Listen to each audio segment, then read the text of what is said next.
Hi guys! Magandang araw sa ating lahat. Napunta ka sa video na to maybe because gusto nyo magkaroon ng ideya or you are planning to build your own dream house na matagal nyo nang pinag-ipunan, pinagsikapan at pinagpaguran.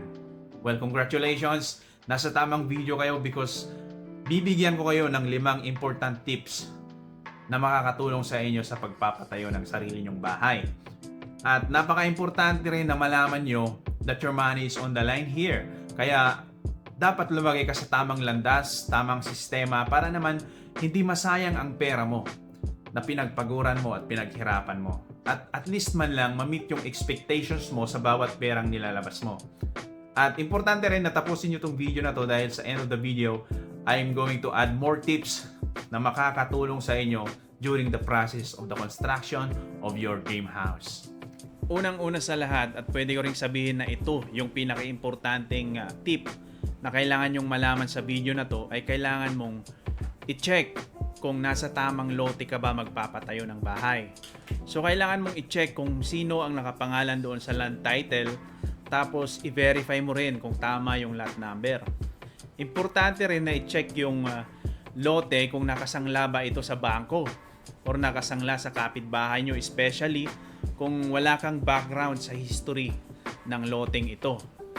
At isa ring importanteng kailangang i-check ay kung itong land pagtatayuan mo ba ng bahay ay registered as agricultural land o residential land. So kailangan nyong i-verify sa munisipyo kasi kung ito ay agricultural land, you are not allowed to build a residential house dito sa lote na to.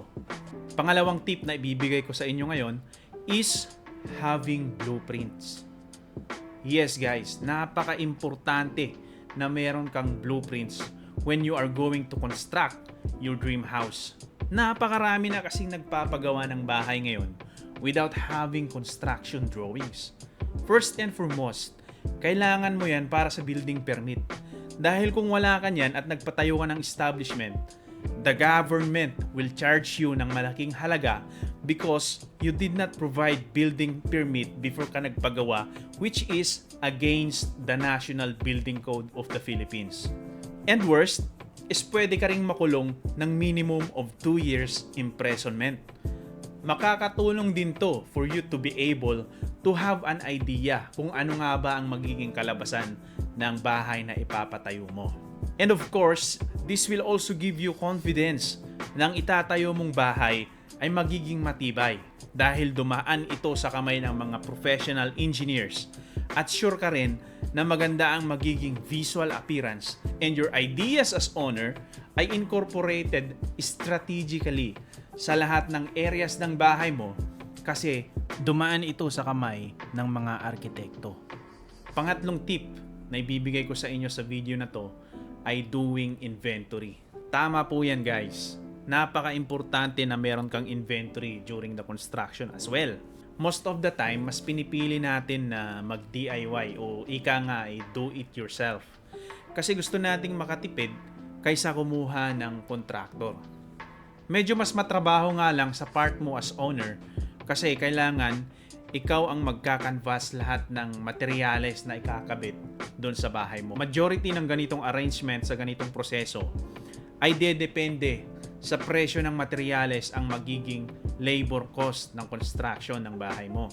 For example, nag-deal kayo ni foreman na 40% ng total cost ng materyales ang magiging presyo ng labor hanggang matapos ang bahay mo. Kaya kailangan mag-inventory ka. Tip ko lang, bago kayo makipag-deal sa ganitong klase ng transaksyon, kailangan mo munang iklaro kay foreman kung ang lahat ng gagamitin sa construction phase kagaya ng pala, timba, drums, concrete mixer, scaffoldings at iba pa ay ipro-provide niya. Otherwise, kailangan mo itong isama sa inventory mo at magiging dagdag gastos din to sa part mo as the owner of the project. Importante din na iklaro mo sa kanya na kung ikaw ang mag-provide o bibili ng mga to ay hindi siya dapat included sa calculation ng materyales na puporsyentuhan ni foreman sa labor cost. Your inventory will be your friend sa overall construction ng bahay mo. Kaya importante na meron kang comprehensive list ng lahat ng items na nagamit throughout the construction of your dream house, kasama pati ang resibo. Tip din sa pag-i-inventory, dapat ang listahan mo ay may column na nakalagay kung saan nagamit yung materyales. Para kung, for example, babalikan mo or kailangan mong balikan yung listahan at may kailangan kang i-check kung saan ba nagamit itong materyales na ito, hindi ka mahihirapan. And this will also give you a better understanding kung nasaang phase na ba sila ng construction. Ang ika-4 na tip na ibibigay ko sa inyo is site visitation.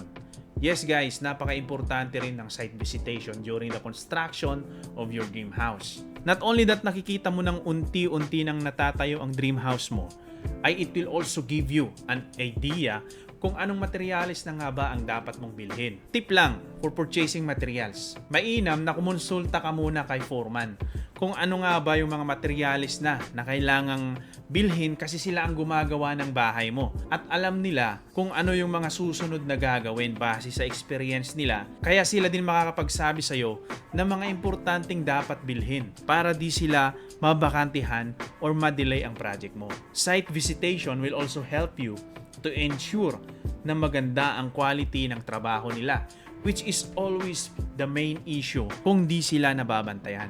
Isa pang tip para sa site visitation, if possible, before sila magbuhos ng poste, beams, or even slabs, magtawag ka ng engineer or someone na kayang magbasa ng plano para samahan ka for the visitation. Si engineer, iti-check niya muna kung tama ba yung mga bakal na pinaglalagay nila doon sa project mo. Spacing, concrete covering, hooks, lap lengths at iba pa ay parehas sa plano. Always remember na dumaan sa professional engineer ang plano ng bahay mo at merong calculations yan with all the combinations of loadings resulting sa kung anong size ng mga bakal, spacing, or size ng mga poste, beams na kailangang i-follow during the construction.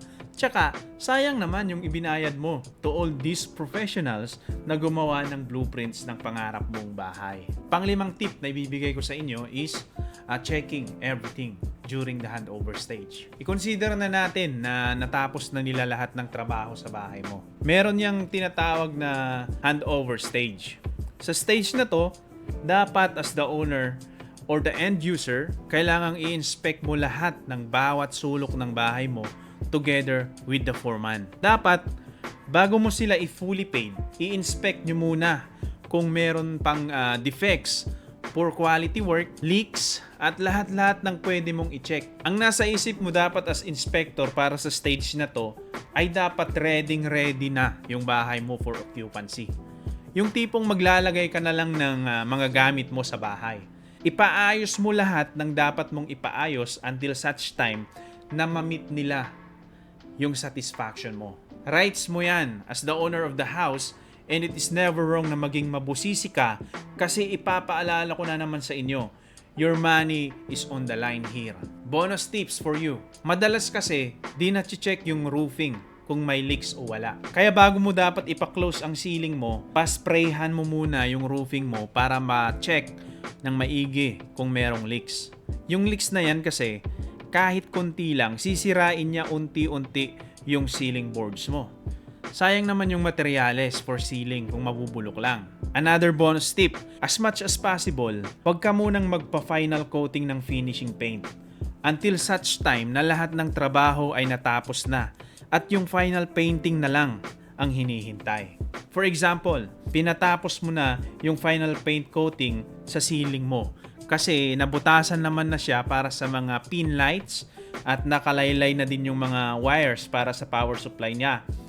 Madalas kasi na yung mga workers hinahawakan nila yung ceiling pag nag-i-install sila at most of the time nadudumihan yung ceiling, lalong-lalo na kung may nahawakan siya na something liquid or pasmado yung kamay niya tapos kung saan-saan siya humawak bago siya nag-install ng ilaw kaya nadudumihan instantly yung ceiling paint natin. At kailangan mo na namang uliting pahiran ng pintura. Take note, kung dun ka lang sa may dumi magbrush ng paint, is iba yung itsura niya sa ibang area ng ceiling mo.